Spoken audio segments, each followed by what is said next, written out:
सुंदरलाल बहुगुणा जिनका हाल ही में निधन हो गया है, वो किस आंदोलन के नेता थे या किस आंदोलन के लिए वो प्रसिद्ध थे? तो मैं आपको बता दूं, वो चिपको आंदोलन, चिपको मूवमेंट से रिलेटेड थे। देखिए, आज सुंदरलाल बहुगुणा जी ने हम लोगों को छोड़कर चले गए हैं और ये दुखद खबर है, लेकिन मुझे लगता है सच्ची श्रद्धांजलि है उनके विषय में, उनके कार्यों के बारे में और लोगों को अवगत कराना। तो मैं आपको बताता हूँ उनके विषय में। ये आपके सुंदरलाल बहुगुणा जी जो थे, जिन्हें कि चिपको आंदोलन का प्रणेता कहा जाता है, उनका जन्म 9 जनवरी सन 1927 को देवों की भूमि उत्तराखंड के मरोड़ा नामक स्थान पर हुआ। आप देख सकते हैं इनके विषय में।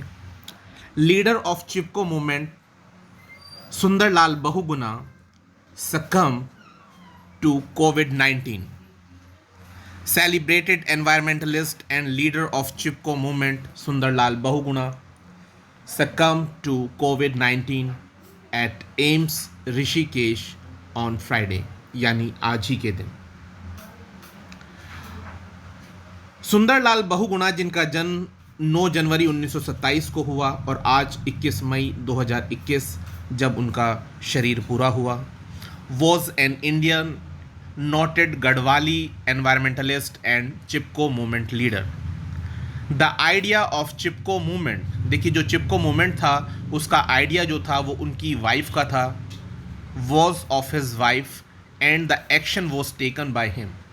लेकिन चिपको मूवमेंट को चलाने वाले कौन थे? उसको चलाने वाले थे सुंदरलाल बहुगुणा।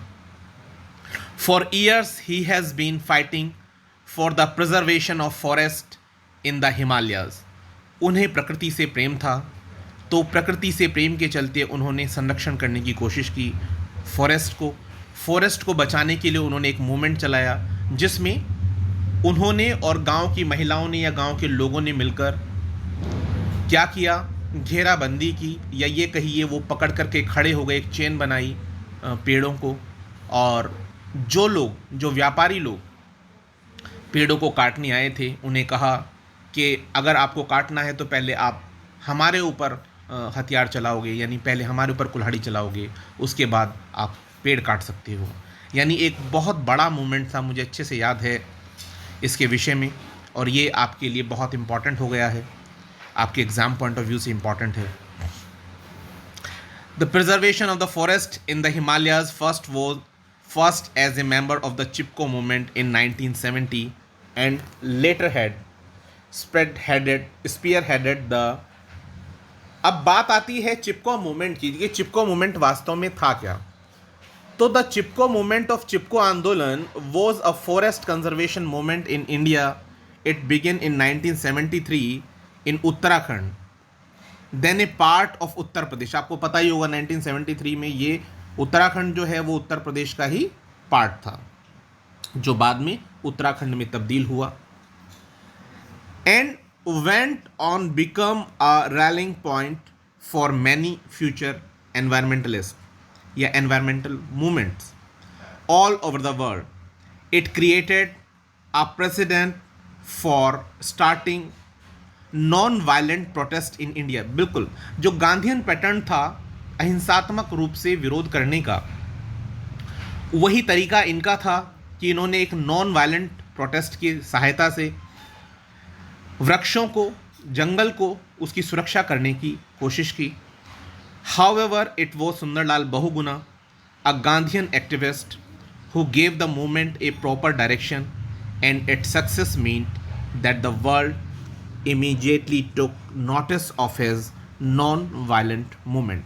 और ये जो मूवमेंट था, क्योंकि गांधीयन पैटर्न पर था, ये पूरे देश के सामने, पूरे वर्ल्ड के सामने एक मिसाल के रूप में था, एक मूवमेंट की एक मिसाल, जिससे उन्होंने अप्रोच किया पेड़ों को बचाने के लिए, which was to inspire in time many similar eco groups, जिससे बहुत सारे इको ग्रुप प्रभावित हुए, by helping to slow down the rapid deforestation.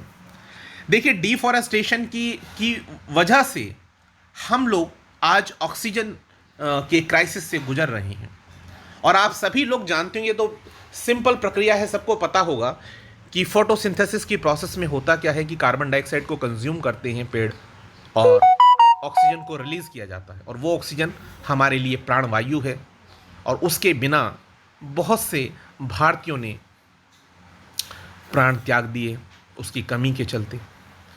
तो आप समझ सकते हैं कितना प्यारा मूवमेंट चला रहे थे Sunderlal Bahuguna. Expose vested interest, increase the social awareness and the need to save trees, increase ecological awareness and demonstrate the viability of people power. और इस तरह से उन्होंने एक प्रदर्शन के माध्यम से बताया कि किस तरह से आप नॉन वायलेंट तरीके से अपनी बात को मनवा सकते हैं। तो भारत वो देश है जो एक अहिंसा का पुजारी है। यहाँ के लोग हिंसा नहीं चाहते हैं और अहिंसक तरीके से अपनी बात को सामने रखते हैं। ही यूज द स्लोगन, उन्होंने एक स्लोगन यूज किया, ecology is the permanent economy. और ये है भी, जो इकोलॉजी है वही तो वास्तव में इकोनॉमी है। आप कितना भी पैसा कमा लीजिए, लेकिन देखिए जब आप ऑक्सीजन भी आपको जो बिल्कुल बेसिक चीज़ है वो नहीं मिल पा रही है, उस डेवलपमेंट का क्या मतलब है? कोई मतलब नहीं बनता है। आगे बढ़ते हैं। Above all it stayed up the existing civil society in India which began to address the issues of the tribal and the marginalized people. And it is true that support for the movement came mainly from the women folk. और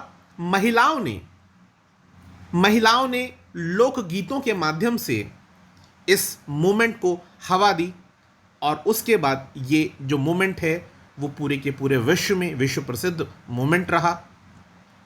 The चिपको आंदोलन और the Chipko movement is a movement that practised method, various of method. मैंने आपको बताया जैसे कि महिलाएं, पुरुष सभी लोग क्या करते थे, पेड़ों को पकड़कर जकड़ करके खड़े हो जाते थे, और खड़े होकर के वो क्या करते थे, ऐसे लोगों को, वो बाहरी लोग जो आते थे मुनाफा कमाने के लिए, इस पर्पस से आते थे कि वो मुनाफा कमाएं और पेड़ों को काट दें, उन लोगों का इन्होंने विरोध किया।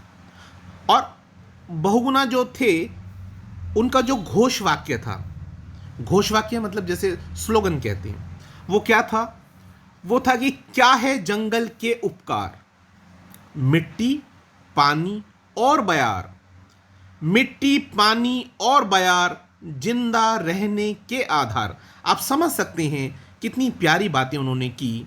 तो सुंदरलाल बहुगुणा जो थे, उनके अनुसार पेड़ों को काटने की अपेक्षा उन्हें लगाना बहुत इम्पॉर्टेंट है, क्योंकि उसी से हमें क्या मिलती है, उसी से हमें ऑक्सीजन मिलती है। ठीक है, तो ये कुछ बातें हैं, इन्हें हम लोग पर्यावरण गांधी के रूप में भी जानते थे। ठीक है, और अमेरिका की जो फ्रेंड ऑफ नेचर थी उसने 1980 में इन्हें पुरस्कृत किया था। और भी कुछ पुरस्कार इन्हें मिले थे जिसके विषय में मैंने यहाँ पर एक छोटा सा क्लिप लिया है। 1981 में उन्हें पद्मश्री अवार्ड दिया गया गवर्नमेंट ऑफ इंडिया के द्वारा, लेकिन उन्होंने उसे मना कर दिया, रिफ्यूज़ कर दिया। 1987 में राइट लाइवलीहुड अवार्ड मिला चिपको मूवमेंट के लिए उन्हें। 86 में Jamnalal Bajaj award for the constructive work. 1989 में honorary degree of doctor of social sciences was conferred by the IIT Roorkee. 2009 में Padma Vibhushan award by the government of India for the environment conservation. आप समझ सकते हैं ये इतना कुछ क्यों? क्योंकि उन्होंने सिर्फ अपने लिए नहीं, देश के लिए नहीं, पूरे विश्व के लिए एक मिसाल कायम की और दिखाया कि अहिंसक तरीकों से अपनी बात को मनवाया जा सकता है। अच्छी बातों को करने के लिए हौसला चाहिए, और उन्होंने वो हौसला दिखाया। लेकिन आज वो हमें छोड़कर चले गए। तो मुझे लगता है ये एक सच्ची श्रद्धांजलि है उनके कार्यों से पूरी दुनिया को अवगत कराना। मुझे मालूम है बहुत बड़े बड़े चैनल्स ने इसको कवर किया होगा, पर मेरी ये सच्ची श्रद्धांजलि है उनके लिए। ईश्वर उन्हें अपने चरणों में स्थान दे। इसी के साथ ये समाप्त होता है। Thanks for watching this video.